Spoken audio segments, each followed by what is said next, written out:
চাঁদরাতে বিশেষ আয়োজন চলছে রাজধানীর শিল্পকলা একাডেমিতে। আরও জানাতে যোগ দিচ্ছেন সহকর্মী মাহফুজার রহমান মিলন। মিলন, কি ধরনের অনুষ্ঠানের আয়োজন করা হয়েছে আর কতক্ষণ চলবে আজকে এই অনুষ্ঠান?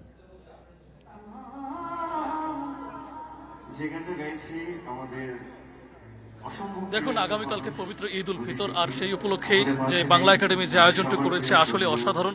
একদম সুরের মূর্ছনা আর ব্যান্ডের ঝংকার সব মিলিয়ে একদম একটি অনেক সুন্দর একটি আয়োজন করেছে বাংলা একাডেমি, দুঃখিত, শিল্পকলা একাডেমি।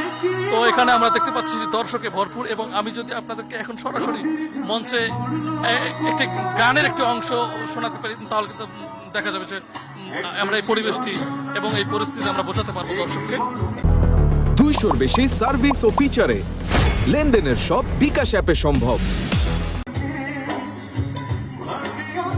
এখানে যারা বিভিন্ন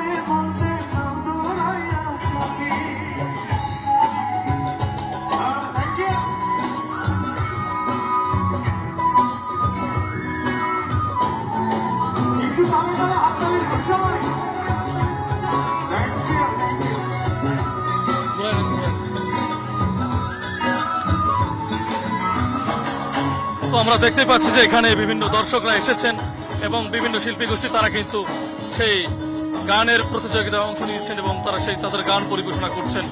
এবং আমরা জানি যে এর আগে কিন্তু আমরা কথা বলেছি এখানে ঢাকা দক্ষিণ সিটির প্রশাসক আব্দুল সালামের সঙ্গে। তিনিও যেমনটি জানিয়েছেন তারা সবাই কিন্তু এখানে এই অনুষ্ঠানে অংশ নিয়েছেন এবং এখানে আছেন বাংলা শিল্পকলা একাডেমির মহাপরিচালক। এখানে কিন্তু সরকারের বিভিন্ন গুরুত্বপূর্ণ ব্যক্তিরাও কিন্তু এখানে অবস্থান করছেন, সবাই অনুষ্ঠানটি উপভোগ করছেন। তো সেই পরিস্থিতি আমরা দেখানোর চেষ্টা করছি, যেহেতু আগামীকালকে পবিত্র ঈদ উল ফিতর, আজকে চাঁদ রাত, সেই চাঁদ রাতকে কেন্দ্র করে আজকে এই ঈদ আনন্দ উৎসব। এবং এই উৎসবটি কিন্তু রাজধানীর একটি বিশেষ একটি অংশকে একদম ঈদের আনন্দে উৎসব মুখর করে তুলেছে। সুরের মূর্ছনা আর ব্যান্ডের ঝংকার, সবাই তালে তালে, গানের তালে তালে অনেক আনন্দই রয়েছে। আমরা সেই পরিস্থিতি আমরা দেখানোর চেষ্টা করছি।